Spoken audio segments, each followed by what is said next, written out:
वक़ार साहब, यही सवाल मैं आपकी जानिब भी लेकर आना चाहूँगी। मैं चाहूँगी आप इस पे कमेंट करें कि ये जो बयान आया ये आर्मी चीफ भारत के जो है उनकी जानिब से आया है। इस तरह के ओहदे पर बैठे शख्स की जानिब से इस तरह का बयान देना, ये तो ओहदे से ज़्यादा अपने जज्बात की अक्कासी कर रहा है उनके, और पूरे के पूरे जो एक मिलिट्री उनका सिस्टम है उस पर एक क्वेश्चन मार्क है ये तो। जी, thank you very much for having me. Actually जो है ना, भारत इस वक्त कंफ्यूजन का शिकार है। और थोड़ा ट्रैक रिकॉर्ड देख लें सिर्फ पिछले 5-6 साल का, तो पता चल जाएगा कि मिलिट्री में फ्रस्ट्रेशन क्यों है। 2019 में पाकिस्तान ने इनके जबड़े तोड़े जब अभिनंदन को परेड किया गया था और बड़ी जग हंसाई हुई। तब मोदी ने कहा था जी कि रफाइल वगैरह होने चाहिए तो हम देख लेते। 2020 में चाइना ने ठुकाई की, 4,500 स्क्वायर किलोमीटर ले लिया, और तब बड़े सवाल हुए कि ये इतने बिलियन ऑफ डॉलर का बजट है, जो उस वक्त शायद 75 बिलियन डॉलर था, और आप कुछ नहीं कर सके। और मोदी ने कहा था जी कि ना कोई हमारी सीमा में घुसा है ना घुसा हुआ। और जयशंकर का स्टेटमेंट है कि बड़ी पावर से हम नहीं लड़ सकते। ये इनकी टोटल औकात है व्हेन इट्स स्लाइटली लार्जर। फिर 2025 पे आ जाएं, जिसका आई थिंक पाकिस्तान ने सेलिब्रेट किया है बुनियादुल महसूस। और बहुत ज्यादा भारत का जो मिलिट्री स्टेचर है डाउन हुआ है। इनको क्वाड तक में भी मुंह लगाने की देख रहा। बाकी जो आई थिंक फ्रस्ट्रेशन है, आप देखें मिक्स मैसेजेस आ रहे हैं। एक तरफ से आरएसएस कह रही है बात करनी चाहिए, एक तरफ से मिलिट्री को लगाया पॉलिटिकल स्टेटमेंट देने पे। मेरे ख्याल में आईएसपीआर ने जिनके साथ किया है, जो बातचीत की है, वो बड़ा क्लियर है। थोड़ा हिस्ट्री और ज्योग्राफी पे मैं जरूर इनको हाईलाइट कर दूं। हिस्ट्री ज्योग्राफी का बड़ा शौक है इनको। पिछले 2000 साल में छोटी कौमों ने आके राज किया यहाँ पे, मुसलमानों ने 800 सालों, ये रिकॉर्डेड है। उसके बाद ब्रिटिश ने जाके इंडिया बनाया जो करंट फॉर्म में है। This is gift by the British, otherwise इनकी क्या औकात। तो ये है टोटल हिस्ट्री इनकी। जो भारत के ये सूरमा है, and there were thousands of surrenders, जो मिलियंस में लोगों ने सरेंडर किया 800 साल में। ज्योग्राफी जो है, अल्लाह के फजल से Pakistan is there. Pakistan is established power है। और अभी एक लिस्ट भी जारी हुई है कि लास्ट टाइम जो है मई में पाकिस्तान ने बड़ा रिस्ट्रेन किया था सिर्फ मिलिट्री टारगेट पे, बिकॉज भारत ने एंगेज किए थे सिविलियन टारगेट।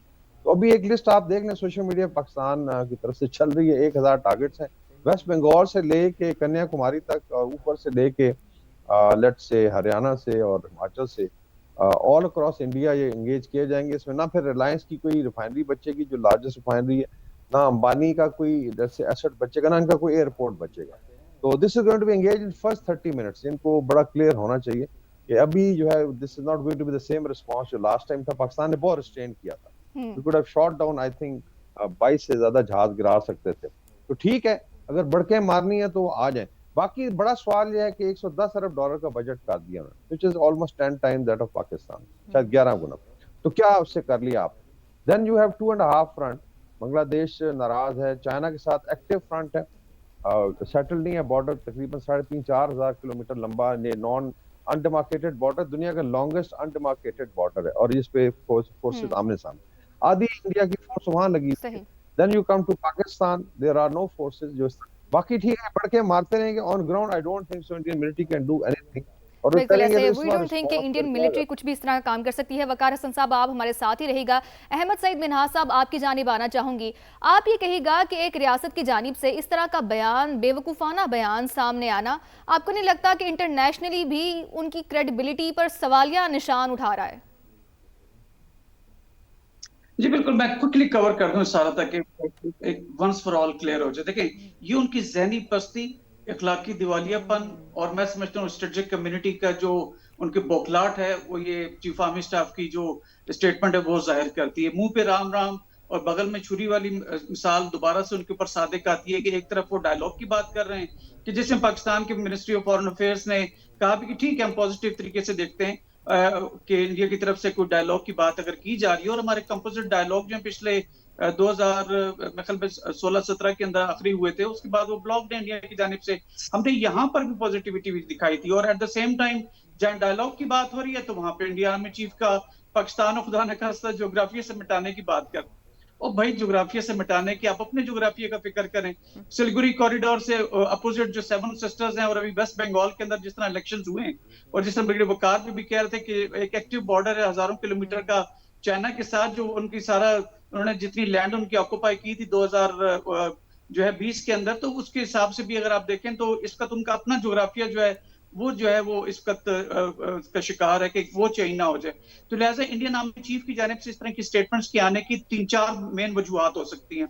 सबसे पहले ये कि उनके जो इंटरनेशनल ऑडियंस है, फॉर एग्जांपल वो डिफेंस पैक्ट करने जा रहे हैं स्ट्रेटेजिक लेवल का अफगानिस्तान के साथ, और अभी यूएई के भी सुनने में आ रहा है कि शायद उनके साथ भी वो करने जा रहे हैं। अब्राहम अकॉर्ड्स को आप दिमाग में रखें, जब मैं सिर्फ इतना ही कहूंगा यूएई के मुतालिक, तो उनके लिए एक ऐसा वो स्टेटमेंट जारी करना चाह रहे हैं कि वी आर समथिंग जो 2025 में उसको भूल जाए, विच इज नॉट पॉसिबल। वो हिस्ट्री का हिस्सा बन चुका, और जैसे ब्रिगेडियर वकार ने भी कहा कि 22 जहाज गिरा सकते थे, हमने सिर्फ 8 पे इत्तेफाक किया है, 2 के प्रेसिडेंट ट्रम्प वो 13 की गिनती गिनते हैं। तो सबसे पहले ये कि उनके ऑडियंस के लिए ये करना चाह रहे हैं। नंबर 2, इस वक्त इंडिया टोटली आइसोलेशन का शिकार है, लोगों से भीख मांगता फिर रहा है कि ईरान और अमेरिका के दरमियान जो सालिसी है वो मैं भी कर सकता हूँ। तो वो जो डर्टी लैंग्वेज इस्तेमाल की थी जयशंकर ने, उसकी जानिब से इसका मैं खासा मैं परस्तार भी था कि वो बहुत सीजन किस्म का डिप्लोमेट था और बातचीत बड़ी नपी तुली करता था, लेकिन उसकी जहनी पस्ती और अखलाकी गिरावट जो उसकी स्टेटमेंट जो पाकिस्तान के मुतालिक दी, तो क्या वो अपने मुंह पे काला वही थपना चाहता है जो पाकिस्तान पे उसने निजाम दिया था? तो ये सेकंड वजह है कि वो आइसोलेशन खत्म करना चाहता है। थर्ड, उसका जैसे डीजीएसपीआर ने कहा था कि खुदा का वास्ता है कि अपनी जो 4th लार्जेस्ट आर्मी है दुनिया की उसको क्रिटिसाइज मत करो, उसको मत धकेलो अंदर। तो यहाँ पर भी चीफ आर्मी स्टाफ ने वही पोजीशन ली है जो आरएसएस जो एक जो दहशतगर्द तंजीम और बीजेपी उसका पॉलिटिकल फेस है, उसकी बेसिकली स्ट्रेटेजिक कम्युनिटी को दोबारा से ल्योर करके वो इस तरह की स्टेटमेंट जारी करना चाहते हैं कि जिसमें साफ पता लगता है कि करना कराना है कुछ नहीं, दोबारा से मार खानी है, लेकिन स्ट्रेटेजिक कम्युनिटी अपनी सर्विस के लिए या बेनिफिट्स के लिए या इस तरह की स्टुपिडिटी के लिए वो जो है वो दोबारा से अपनी वही पॉलिटिकल राह लापते फिर रहे हैं। लेकिन हैविंग सेड ऑल दैट, जो स्ट्रेटेजिक कम्युनिटी इंडिया की है उनके साथ हम यूनाइटेड नेशंस में काम करते हैं, वो पढ़े लिखे और मेरे ख्याल में समझदार भी हैं। वो कभी भी बीजेपी की जो ये फजूल किस्म की वो जो बातचीत करते हैं पाकिस्तान की, वो मैं समझता हूँ कि ये जो चीफ आर्मी स्टाफ की स्टेटमेंट है ये उससे कमेंसरेट नहीं करती है। Last but not the least, of course, वो डोमेस्टिक ऑडियंस जहाँ पे वो जब ये इलेक्शंस हो रहे हैं स्टेट्स के, तो दोबारा से वो एंटी पाकिस्तान और एक सिक्योरिटी नैरेटिव बना के वो दोबारा एक माहौल पैदा करना चाह रहे हैं। तो ये 4 मेन रीजंस हैं। लेकिन having said all this, Pakistan is ready. वो अच्छी तरह जानते हैं इंडियंस भी के न्यूक्लियर स्टेट्स हैं, बॉर्डर शेयर करते हैं, तो ये सिर्फ लोकलाइज लेवल के ऊपर से इफेक्ट नहीं आएंगे। खुदा ना खास्ता पाकिस्तान एस्केलेशन को हमेशा लेडर के नीचे करने की कोशिश करता है, लेकिन इंडिया की बदकिस्मती है कि वो एक वैक्यूम क्रिएट करना चाहते हैं, एक ऐसा कोई वो न्यूक्लियर ओवरहैंग के नीचे वो लिमिटेड वॉर की एक पॉसिबिलिटी को एक्सप्लोर करते हुए नजर आते हैं। पिछले कोई तकरीबन 10 साल हो गए हैं जब उन्होंने फॉल्स फ्लैग ऑपरेशंस की थ्योरी और हॉट परसूट की ऑपरेशंस की थ्योरी के ऊपर वो काम कर रहे हैं, which is not possible। तो लिहाजा इस तरह की गीदड़ भपकियों को मेरा ख्याल गीदड़ भपकियों का कोई फायदा नहीं है। बिल्कुल दुरुस्त कहा आपने अहमद सईद मिन्हाज साहब, बहुत शुक्रिया हमारे साथ आप मौजूद थे। साथ हासिल था आबिद लतीफ साहब का और वकार हसन साहब का। तीनों मौजूद पैनलिस्ट का बेहद शुक्रिया।